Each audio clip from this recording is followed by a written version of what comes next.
Welcome back by Expo 2.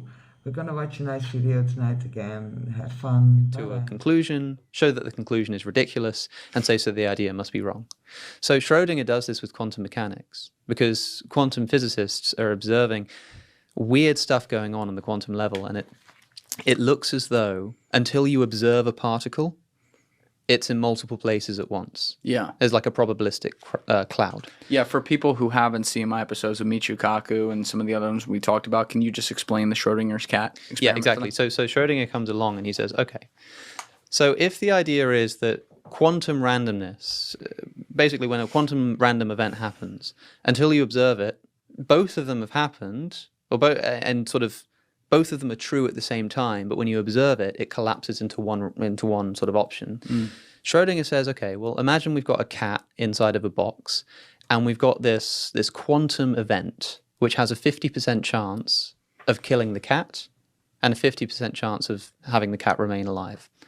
And that box you can't see through the box. So crucially, you can't observe it. The idea is that if this interpretation of quantum mechanics is true, then because that quantum event both happens and doesn't happen before it's observed, well, if half of the time it kills the cat and half of the time it doesn't, that means the cat must be both dead and alive at the same time until you open the box and find out. And this has captured the imagination of pop culture because the cat is both dead and alive at the same time. And that's the bit that people remember. But people think that this is some kind of like truth about science, that Schrödinger's cat is like this argument as to how a cat can be dead and alive at the same time. No, Schrödinger is doing a reductio ad absurdum. He's saying that's ridiculous. The cat can't be dead and alive at the same time. Therefore, this interpretation of quantum mechanics must be wrong. It can't be that everything exists in this cloud of probability until you observe it, and then suddenly it just snaps into a real position. That doesn't make any sense. So that's what Schrödinger's cat is supposed to demonstrate. And the interpretation of quantum mechanics that this relies upon is called the Copenhagen interpretation. And as I said to David Deutsch, and apparently he said that he's been using this ever since, I said you can't spell the Copenhagen interpretation without cope, which apparently he's picked up on and started using, so I'm quite proud of that one. There is another interpretation of quantum mechanics called the many worlds interpretation, which instead of saying that, imagine quantum event, you've got option A and option B. Yes. And until you observe it, both kind of happen probabilistically, and then when you observe it, it collapses into one or the other. The many worlds interpretation says that when a quantum decision like that needs to be made, both of those realities exist. Option A and option B both happen in sort of separate branching realities. And when you open the box, you're not collapsing a probability cloud. What you're just doing is finding out which of those branches you're in. You just find out. And so there is another version of events in which you open the box and the cat is dead. And there's another sort of alternate universe, so to speak, in which you open the box and the cat is alive. As far as I understand from David Deutsch, so David Deutsch is a big proponent of this idea, and he's like certain of it. He's like, yes, the multiverse exists. But it's not like, when you think of the multiverse, you imagine like a bunch of orbs sort of existing in the ether next to each other. For him, it's not so much that there are these different separate universes that like exist in one big space, but rather every time a quantum event can go one way or another, there's like a different branch of reality. Yes. And that's what the multiverse is. So for him, the multiverse definitely exists, but it's this like quantum multiverse, branches of reality that occur every single time a quantum decision has to be made.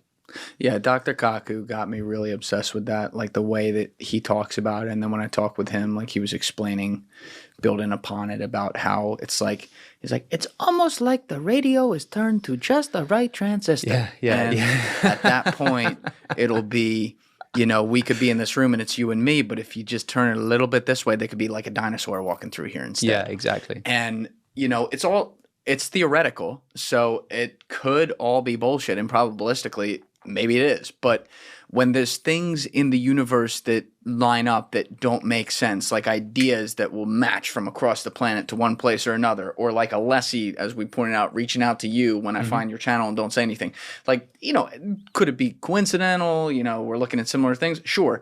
But I always think about that with the deja vus of the world and stuff where it's like, maybe there's some sort of like little cross-pollination happening. Maybe it's not a full-blown multiverse, but there's something to that transistor radio idea that could create other realities for us. It would be cool if you could travel between these branches of reality for different reasons as well. It's not just that you could enter a universe in which like you were wearing a blue jumper instead of a red one, but I've thought about this like, is there another universe in which everything is identical except like time moves at a different rate? When you're in that universe, it feels the same because you're also moving at a slower rate.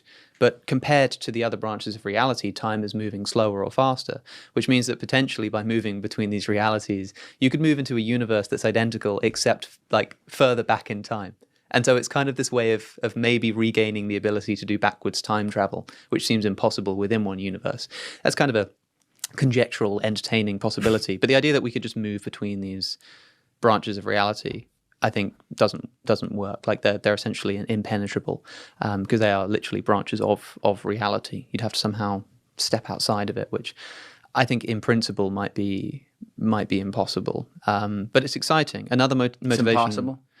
Yeah, I mean, I'm not a physicist, so I'm not sure about that. But I think if there were any realistic potential for that to be the case, I think theoretical physics would have some kind of grasp on it. A lot of theoretical physics is stuff that, although we'll never do in practice, here are some things we could do, like wormholes or what would happen if we traveled at the speed of light. And although we'll never do that in practice, you can still do the math and work out what would happen just in principle. But moving between quantum branches of reality or outside of our own universe, I mean, I'm not even sure what it means to go outside of our universe, or like what the mechanism would be. But another sort of motivation for some form of multiverse is the fact that it's not just coincidences like, oh, isn't that crazy? I was just thinking of this guy yesterday and then he called me. It's like the fundamental constants of the universe, the stuff that allows the universe to like exist, are an incredibly finely tuned set of properties. Yes. And so a lot of people use this as an argument for God's existence. Other people use it as a motivation to believe in the multiverse, because if the strength of gravity were stronger by an unfathomably small amount, just like the tiniest nudge too strong, then after the Big Bang, everything would have collapsed in on itself and the universe would have imploded. Why does it have to be? I hope you have fun. Subscribe, like, and comment. Bye bye.